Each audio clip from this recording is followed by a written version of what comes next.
Hello mga katsararet, salamat po sa panonood ng pagsabit ni Sir Elm sa sasakyan. Nag-commute po ako during that time kasi po nasira po ang aking motor. At ayan mga katsararet, may mga nagtatanong po kung nagbayad po ako ng sasakyan at ito po ang video. Patunay po na nagbayad ako. Okay na po ba yan, Sir Luther? Tsararet! Naging taga-abot pa nga po ako ng bayad kasi nasa bandang unahan ako naupo. Bayad daw. Sa mga jeep, pagka nasa unahan ka, konduktor lang ang peg, tsararet. Kahit matagal ang naging biyahe, nalibang na lang po si Sir Elms kakaabot ng bayad. At ayan, nakarating na ako dito sa Balagtas nang may nakita akong parang gwapo. Ay, gwapo nga. Hello Sir Patrick. Kukunin lang mga items. Saan ka punta? Tesla. Sama mo itong vlog mo. Ayan Sir Patrick, naisama na kita sa aking vlog. Tsararet. Hello Ma'am Jack. Mga katsararet, ngayong araw po na ito ay may bigayan po ng allowance ang TESDA kaya medyo marami po ako nakasabay. Hello po sa mga scholars ng TESDA dyan, comment down below kung ano po ang inyong course na na-apply sa TESDA. Ang TESDA Giginto po ay nagsisilbing Regional Training Center dito po sa Luzon at makikita po siya sa may Giginto, Bulacan. Pagdating ko nga po dito sa hall ay nakita ko ang aking mga classmates sa Event Management NC3. Hello sir at saka mga ma'am. Snap video ko lang kayo sir ng bahagya.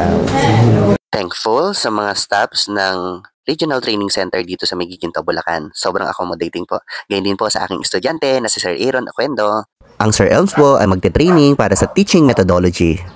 Pauwi na po ang Sir Elms pagkatapos pong mag-enroll. Kaya eto na po, napadaan po ako dito sa may Balagtas, Bulacan. Malapit po dito sa may St. Lawrence, Balagtas. Hello po sa mga nakasama ko dito sa College of St. Lawrence during pandemic. Lalo na po sa College of Business and Accountancy. Sasama ko po kayo sa aking vlog. Ayan. Thank you. Pag uwi ko nga po dito sa may Bunsuran, malapit sa PTI, ay napadaan po ako dito sa bilihan ng ulam.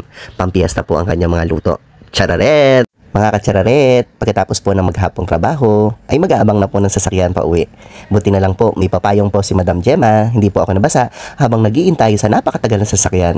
Tunay nga pong mababagot ka. At nang dumating nga po ang sasakyan, ay punuan. Kaya, sabit is life. Ganito na po pala ang realidad kapag ka nagko-commute ka. Dati po, sabit lang. Ngayon, hanggang gitna po ng sasakyan ay may nakaupo na. Sana po ay masolusyonan ang ganitong mga problema. Tuwing rush hour lang naman po siya. Tsararet! Kaya pag sasabit, dapat kumapit. Tsararet! Para safety po. At nang maupo nga ang Sir Elms, ay madilim na. Tsararet! Parang awa nyo na. Gusto ko na talagang bumaba. Sa gabi lang po. Para. At iyon, home sweet home na ang Sir Elms. Thank you! God bless mga katsararet!